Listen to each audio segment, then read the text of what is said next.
Salam alaikum les amis. Ouais, vous allez me dire, qu'est-ce qu'il a celui-là? Il fait combien de vidéos par jour là? Il va en faire 100 par jour là? Il nous l'a fait à la moellec ou quoi? Non, non, mais c'est pas ça, c'est que tellement l'actualité est tellement mouvementée en ce moment que tu peux faire une vidéo chaque minute. Ouais, chaque minute tu peux faire une vidéo. Donc là, ce matin, j'avais fait une vidéo avec Poutine, hein, avec Ivar. Et viens ici, viens ici, viens ici, viens ici, viens, viens ici. Je t'ai filé à manger je t'ai filé à manger tout à l'heure. Ouais. Attends, tu me mords maintenant. Mais il me mord. Il me mord. Donc, tant qu'il me pose pas de bombe, hein, sous la voiture, c'est bien. Vous avez vu le courage ukrainien? Hier, ils ont assassiné.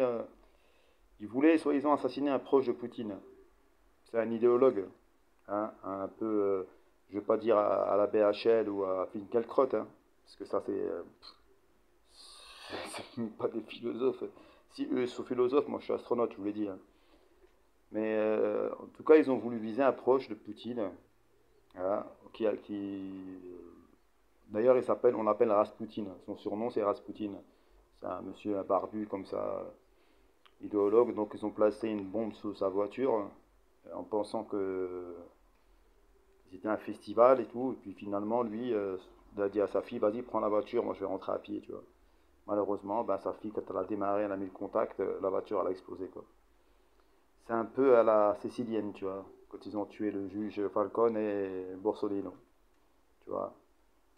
Le juge Falcone, c'est pareil, ils ont mis 500 tonnes de TNT sous un pont, sur une autoroute. En fait, c'est pas un pont, si tu veux, c'est pour évacuer l'eau, quoi.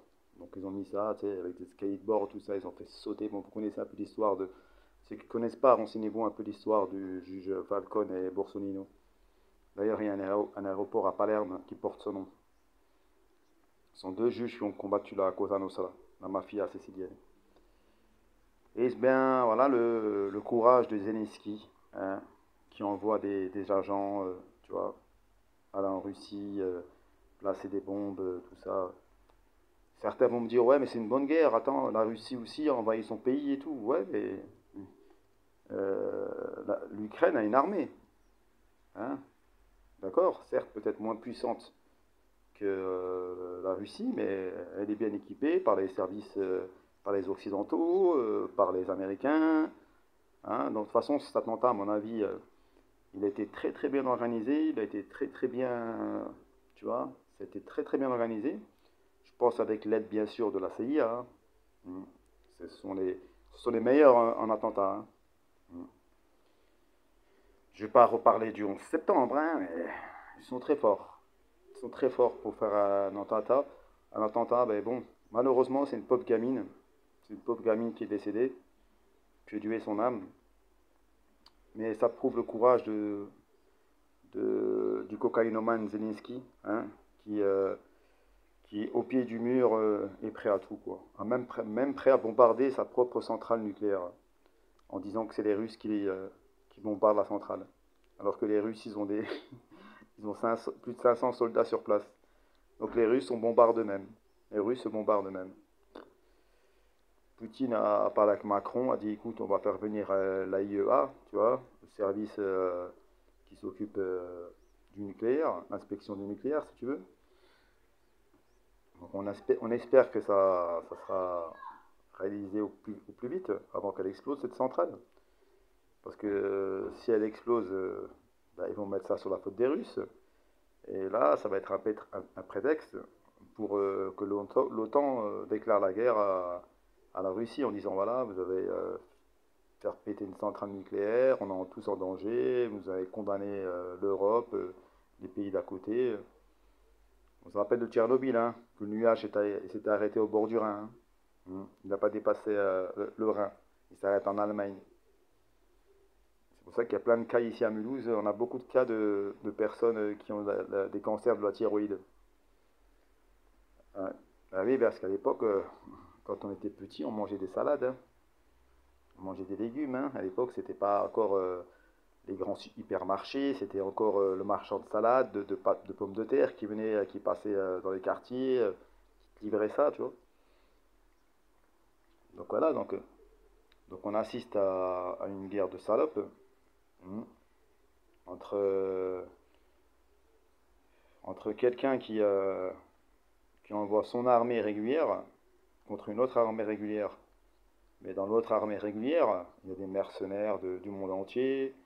Euh, il y a même d'ailleurs des musulmans qui sont du côté de l'Ukraine, hein. Des Tchétchènes, des Ouzbeks, tu vois, des mecs qui sont contre la Russie. Je suis pas pro-russe, hein, mais je me dis que. Je me pose la question. Même s'ils avaient tué Raspoutine, le proche de Poutine, s'il avait buté, est-ce que ça aurait changé le cours de la guerre? À la rigueur, ils auraient buté un général, excusez-moi. Arrête Poutine. S'ils avaient buté un général, j'aurais compris. J'aurais dit, attends, ils ont fait un truc stratégique. C'était un mec qui leur mettait des bâtons dans les roues, qui était vachement stratège. Mais ils ont buté un mec, un idéologue.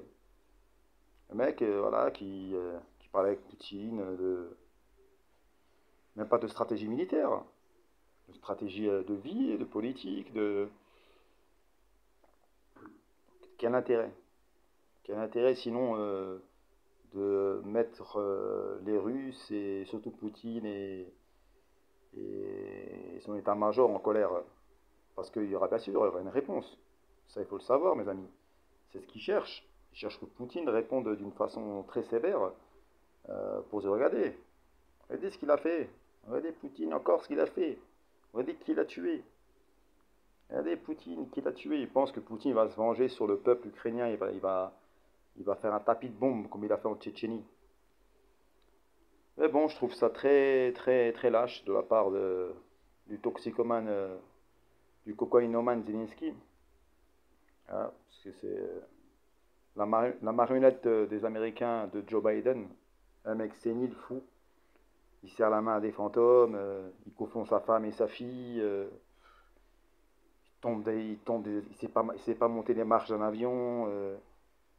Il délire, il est en plein délire, le pauvre, le mec, on sait pas, il traite Poutine de fou, mais quand on voit ce que lui, comment il se comporte et comment Poutine se comporte, on se demande qui a vraiment un problème psychologique. Viens, Poutine, viens. Viens ici, viens dire bonjour à la caméra. Viens, tu ronronnes, hein. Mais je pense qu'à mon avis, ils s'attendent à ce que Poutine fasse un truc de malade. Mais je vous ai déjà dit, Poutine, c'est un joueur d'échecs. Il sait ce qu'il va faire. Il n'est pas con le mec, hein, Poutine. Il n'est pas tout seul, hein. Il est entouré de gens, de gens très très très intelligents, hein. Très intelligents. Poutine n'est pas seul, hein. Ceux qui s'imaginent que Poutine prend les décisions tout seul, c'est pas vrai, hein. Eux, ils ont encore une démocratie qui s'appelle la Douma, tu vois. Où il y a, faut pas oublier, la Russie, c'est une fédération, hein. C'est comme la Suisse, c'est comme l'Allemagne, ce sont des fédérations. Il y a des gouverneurs. Dans chaque région, il y a des lois différentes. Tu vois? C'est un peu comme les USA. Tu vois? L'État du Texas, du Nevada, de l'Arizona. Tu vois, mais c'est différent. C'est différent. D'ailleurs, en France, on devrait créer ça aurait dû être une fédération, tu vois. Pas un pays, parce que si ça avait été une fédération, je pense que ça aurait été beaucoup, beaucoup mieux. Et bon, voilà, pour vous dire quoi, à quel point ce conflit part en vrille, quoi. Ça devient, voilà, je vais te planquer une petite bombinette sous la voiture de ton copain pour que tu arrêtes la guerre. Il pensait que si Raspoutine était mort, Poutine aurait dit, ah, c'est bon, non, j'arrête, je retire mes troupes, je vous rends la Crimée, je vous rends le Donetsk, je vous rends tout, quoi. Je vous rends tout et c'est bon. D'ailleurs même, je vous file des territoires, je vous file encore si vous voulez Saint-Pétersbourg et Moscou encore si vous voulez, quoi. Ouais, les amis, ouais, je vous le dis, ça sent pas très bon, hein. Ça sent pas très bon, hein. Ça sent pas très bon, les amis. Et Macron, il veut qu'on va aider la mafia. Macron, il nous a dit, faut être prêt à se sacrifier. Ouais, ouais. Ça, t'es encore jeune, t'as mon âge, Emmanuel. T'as mon âge, hein, t'es 77, t'as mon âge. T'as un an de plus que moi. T'as mon âge. T'es capable de tenir une arme, non? Mais non, Manu, t'es pas capable de tenir un Kalachnikov, hein? D'aller toi le premier, hein? À l'époque, c'était ça, Napoléon, il allait au combat. Les vrais commandants, les vrais héros allaient au combat. Ils menaient leurs troupes au combat. Ils ne restaient pas planqués dans un bunker en disant allez-y,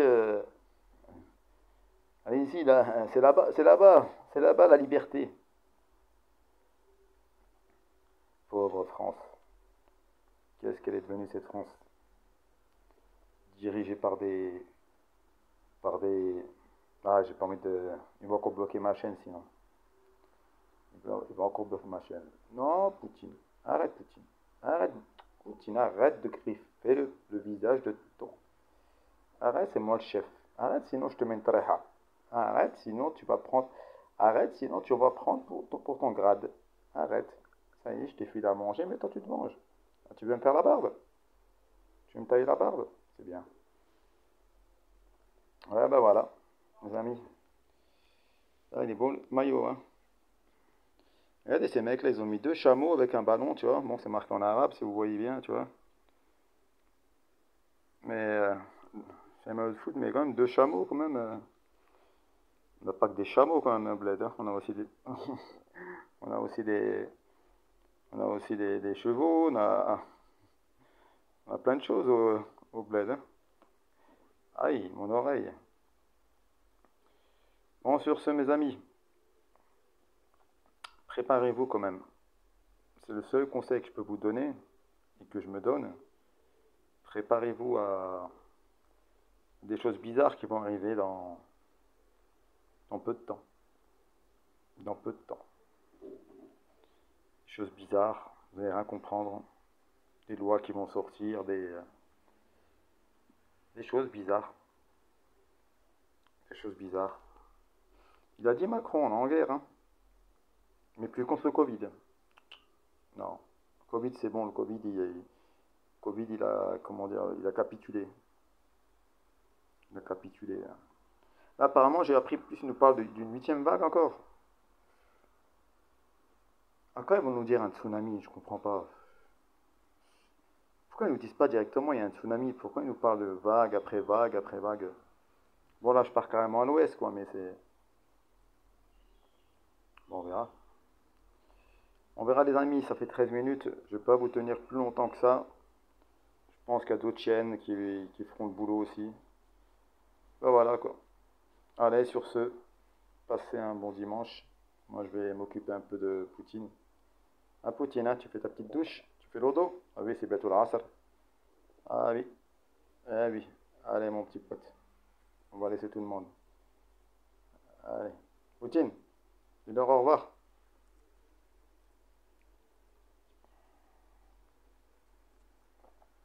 Et j'ai appris que cette couleur, ils appellent ça la couleur de la carapace de la tortue. Sur ce, mes amis, peace, mais méfiant. Salam alaikum tout le monde.